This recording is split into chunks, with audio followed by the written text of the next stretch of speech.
ముందు మీరు ఫోటో తీస్తేనే భయపడిపోయే ఉన్నారు. మీరు లోకల్గా ఇప్పుడు వర్చువల్ ఆర్గ్యుమెంట్స్ జరుగుతూ ఉన్నాయి, ఆన్లైన్ జరుగుతూ ఉన్నాయి కదా. దాన్ని ఇది కాదు కానీ జగన్మోహన్ రెడ్డి గారు ఎలా ఉన్నారో ప్రతి ఒక్కళ్ళు అలా ఉండాలి కోర్టులో, ఇది నేర్చుకోమని చెప్తాను నేను. ఓకే, దాన్ని అది రాంగ్ వేలో తీసుకున్నారు అనుకోండి, ఇది you're against the judiciary. Judiciary మీద అత్యంతమైనటువంటి నమ్మకం ఉన్నటువంటి వ్యక్తిగా జగన్మోహన్ రెడ్డి గారు, గౌరవం ఉన్న వ్యక్తిగా ఆ విధంగా ఉన్నారు. రెండవది, ఇప్పుడు జగన్మోహన్ రెడ్డి గారిని గురించి నేను మళ్ళా చెప్తున్నా, తెలుగుదేశం పార్టీ ఎందుకు ఇంతలా భయపడుతుందో అర్థం కావట్లేదు. పురుషోత్తం రెడ్డి గారు చెప్పినట్టుగా ప్రతి నియోజకవర్గంలో ఒక ప్రెస్ మీట్ పెట్టి జగన్మోహన్ రెడ్డి గారు మాట తప్పకుండా కోర్టుకు వస్తానని చెప్పాడు కాబట్టి, లండన్ వెళ్ళిన తర్వాత తన బిడ్డలను చూసి వచ్చిన తర్వాత నేను వస్తానని చెప్పాడు కాబట్టి వచ్చాడు కోర్టుకి. ఎంతసేపు ఉన్నాడు? ఇందాక దీపక్ రెడ్డి గారు ఒక మాట అన్నారు, కోర్టుకి 1 గంట టైం ఇచ్చాడని. కోర్టుకి జగన్మోహన్ రెడ్డి గారు 1 గంట టైం ఇచ్చాడు అంటే జడ్జిలకి టైం ఇచ్చాడు అన్నారు. అంటే ఎంత దాన్ని వక్రీకరించి వాళ్ళు మాట్లాడుతున్నారో జడ్జిస్ దాన్ని ఎలా అర్థం చేసుకున్నారంటే, వచ్చారు కదా ఇంకెళ్ళిపోవచ్చు వితిన్ 10-15 minutes. అంటే మీరు కనపడ్డారు, మీరు ఉన్నారు, ఇండియాలోనే ఏపీలోనే ఉన్నారు, వెళ్ళిపోయారు. ఇప్పుడు దాన్ని కూడా పారిపోలేదు, ఉన్నారు. పారిపోవటం కాదు ఇక్కడ క్వశ్చన్. మళ్ళీ మీరు కూడా నోరు జారకూడదు. అంటే మీరు అసలు ఎప్పుడు కూడా యాంకర్ గా మీరు ఆ విధంగా నోరు జారకూడదు. అంటే మీరు చెప్తారు కదా, మీరు ఉన్నారు వెళ్ళిపోవచ్చు అంటే ఆయన క్వశ్చన్ అడగలేదు. పారిపోవటం వేరు కదా. అంటే ఎక్కడికి వెళ్ళలేదు, ఐ మీన్ పారిపోవటం అంటే నా ఉద్దేశం, మీరు ఎక్కడికి వెళ్ళలేదు, కేసుల్ని తప్పించుకొని పోయేటువంటి ఆలోచన మీకు లేదు. ఇది కేసుని తప్పించుకొని పోవటం కూడా కాదండి. మీరు అక్కడి నుంచి వచ్చిన తర్వాత మాకు కనపడాలి. ఓకే, కనపడ్డారు. కనపడ్డ ఆ వితిన్ మినిట్స్లో ఆయన బయటకు వచ్చేసారు. కోర్టుకి మేము 1 గంట టైం జగన్మోహన్ రెడ్డి గారు ఇచ్చుంటే 1 గంట ఉండాలిగా అక్కడ. ఇప్పుడు తెలుగుదేశం వాళ్ళందరూ కూడా ప్రశ్నించాలిగా. ఇప్పుడు అడగమనండి, ఏం 10 నిమిషాలు ఉన్నారే, 5 నిమిషాలు ఉన్నారే, ఇప్పుడు అడగమనండి. అది ఎందుకు అడగరు? కోర్టులు అంటే భయమా?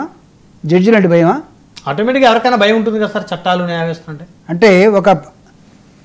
అందుకే అత్యంత కోర్టులకి లేకపోతే లాకి చట్టానికి అత్యంత గౌరవం ఇచ్చాడు కాబట్టి జగన్మోహన్ రెడ్డి గారు లండన్ నుంచి వచ్చిన తర్వాత మీరు ఇచ్చిన టైం ప్రకారం వస్తానన్నాడు, వచ్చాడు.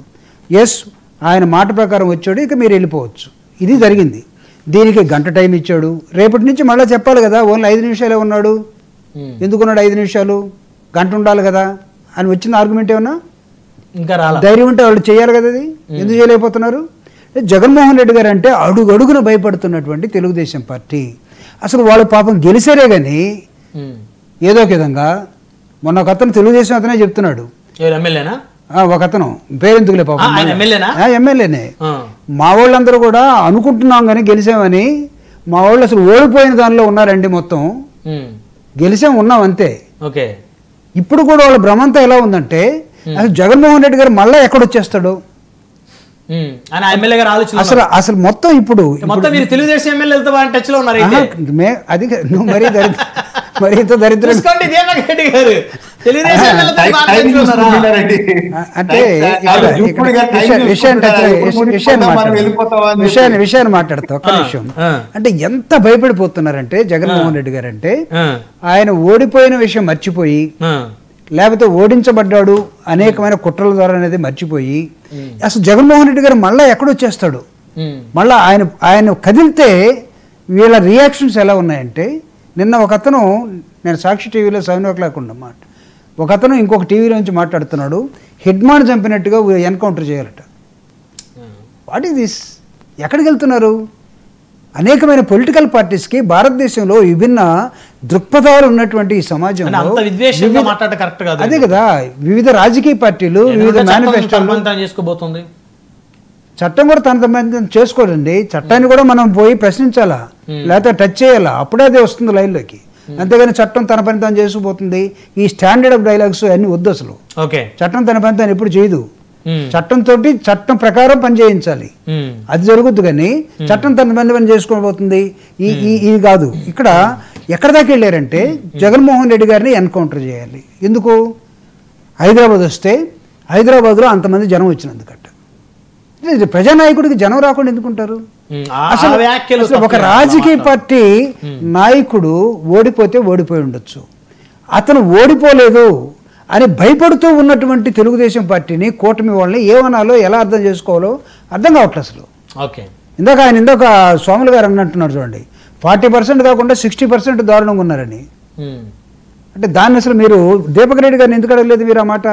ఏం సార్ 60% దారుణంగా ఉన్నారట, ఏంటి పరిస్థితి మీరు అడగాలి కదా. డెప్త్కి ఎందుకు లేదు సార్, మీరంతా పైపోయి కాదు కాలక్రమేణా 1 by 1 మనం అయితే పురుషోత్తమ రెడ్డి గారి విషయంలో మాత్రం డెప్త్కి వెళ్ళాలనుకుంటున్నారు మీరు. ఆయన వైఎస్ఆర్ కాంగ్రెస్ పార్టీ ఒక అనలిస్ట్ గా మంచిని చెడుని బ్యాలెన్స్ కాదు, చెడుని పక్కన పెడుతూ మంచిని ఎక్స్పోజ్ చేస్తూ మాట్లాడాలి. రెండింటినీ ఇప్పుడు నిష్పక్షపాతంగా ఉన్నాం, చాలా తప్పుడు వార్త అండి ఇది. పక్షపాతంగా ఉండాలి సమాజం. ఎందుకంటే నువ్వు పేదవాడి తరఫున ఉంటావా, ఉన్నవాడి తరఫున ఉన్నప్పుడు ఏం చెప్తారు? ఎవరి తరఫున ఉండాలి? ఈ రాజకీయ నాయకులందరూ కూడా మేము పేదవాళ్ళ కోసం ఉన్నామని చెప్తారా, లేదా బంజారా హిల్స్లోనో లేకపోతే కరెన్సీ నగర్లో ఉన్న వాళ్ళ తరఫున ఉన్నామని చెప్తారా? పేదవాళ్ళ కోసం అంతే కదా. పేదవాడి పక్కన ఉన్నావంటే ఏంటి? నువ్వు పక్షపాత వైఖరితోనే ఉండాలి. అంతేగాని ఉన్నవాడిని లేనివాడిని ఒకటే విధంగా చూస్తాను, ఒకటే విధంగా వార్తలు రాస్తానంటే అది తప్పుడు సమాచారం. నువ్వు నిష్పక్షపాతంగా ఉంటున్నాను అంటున్నావు అంటే నీలో ఏదో లోపం ఉంది. పక్షపాతంగా ఉన్నప్పుడే అంతరాలని రాజ్యాంగం ప్రకారం డాక్టర్ బాబాసాహెబ్ అంబేద్కర్ ఇచ్చిన ఈ అంతరాలు ఉన్నటువంటి సమాజాన్ని సరిసమానంగా చేయటం కోసం, ఈ అంతరాలని సమానంగా తీసుకురావడం కోసం నువ్వు పక్షపాత ధోరణితోనే పనిచేయాలి. పేదల పక్షం ఉండాల్సిన అవసరం ఉంది, దీనుల పక్షం ఉండాల్సిన అవసరం ఉంది, అభాగ్యుల పక్షం ఉండాల్సిన అవసరం ఉంది, అట్టడుగు వర్గాల పక్షం ఉండాల్సిన అవసరం ఉంది, నిరుద్యోగుల పక్షం ఉండాల్సిన అవసరం ఉంది, రైతుల పక్షాన్ని ఉండాల్సిన అవసరం ఉంది. ఇప్పుడు ఉన్నటువంటి ప్రభుత్వం ఎవరి పక్షాన ఉంది? ఎవరి పక్షాన ఉందండి? విశాఖ స్టీల్ ప్లాంట్ ని అమ్మేస్తాం, ఉద్యోగస్తులు నిద్రపోతున్నారు, పని చేయట్లేదు, ఏం మాట్లాడారు? ఎవరి పక్షాన ఉంది సార్? పబ్లిక్ సెక్టర్స్ ని మొత్తం తీసేసి నువ్వు ప్రైవేట్ పరం చేస్తావు అంటే నువ్వు ఎవరి పక్షాన ఉన్నట్టు?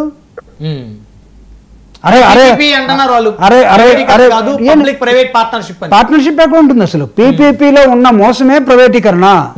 చెప్పమానండి దీపక్ రెడ్డి గారిని డిబేట్ చేయమనండి దాని మీద. తెలివైన వాడు కదా, చదువుకున్నవాడు కదా, పర్ఫెక్ట్ గానే చెప్తాడు అనుకుంటున్నాను. రైట్. చివరికి ఒక అంశం, ఇప్పుడు ఏంటి ముద్రగడ గారి కుమారుడిని పిఠాపురంలో సార్ ఒకటి వైఎస్ఆర్ కాంగ్రెస్ సార్ ఎవరు? దీపక్ రెడ్డి గారు చెప్పండి. వైఎస్ఆర్ కాంగ్రెస్ సార్ మాట్లాడతారా? అంటే ఇది టోటల్ గా ఇంటర్నల్ గా మా పార్టీకి సంబంధించినటువంటి సబ్జెక్ట్. ఓకే చెప్తున్నాను. ఒకవేళ మా అధినాయకుడు ఏ నిర్ణయం చేస్తే ఆ నిర్ణయం ప్రకారం జరుగుతుంది అది. Okay, yes, you have a right. దాని మీద మీరు డిబేట్ చేసుకోవచ్చు. బట్ ఎప్పుడు జరగాలి ఇది?